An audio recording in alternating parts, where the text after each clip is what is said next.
Hello everybody! How are you? Today is holiday in Sweden kaya alive na alive ang ating kusina dahil nandito ako at magluluto tayo habang aking mag-ama ay nagda-daddy and daughter time sa living room. Okay, tara na! Pasilip ng ating niluluto.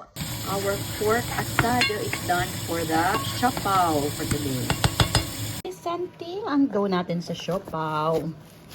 Ang ating flour na ginamit ay hindi yung first class talaga. Pero tingnan natin kung successful ang ating siopaw today sa second class na flour. Lagyan na natin ng filling. So we have pork asado and meron ako ditong boiled egg. Natin sa 4.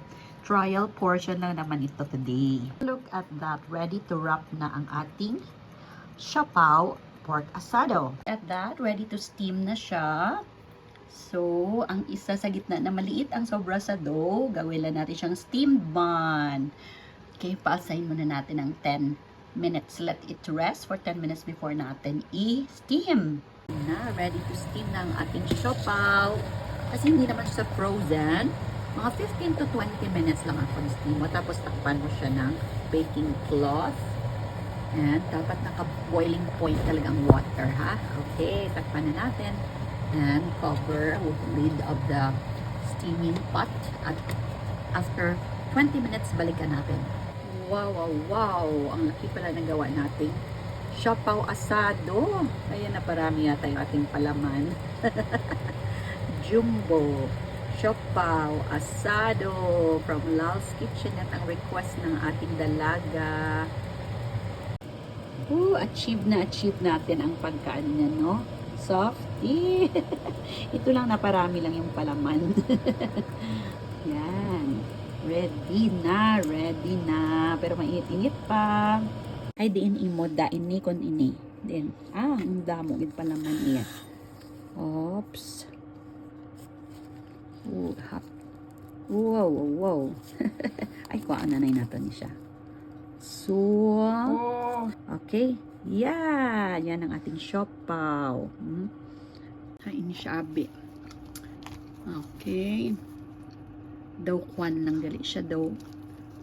Bao bun. Okay, ayan ang egg niya, oh.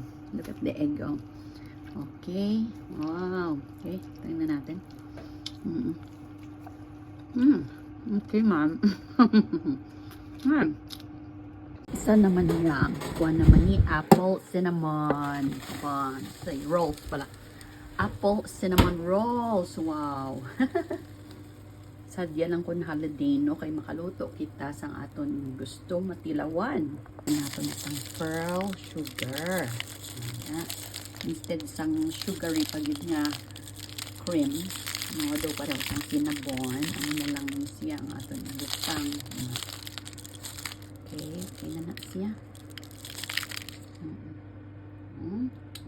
Dali na, mga pinakita. Dala ka mo sang tsaa or kape. So, ito siya, dalawang klase ang ating Spanish bread dahil gusto ng ating dalaga yung walang breadcrumbs. Well, gusto ko naman yung merong breadcrumbs.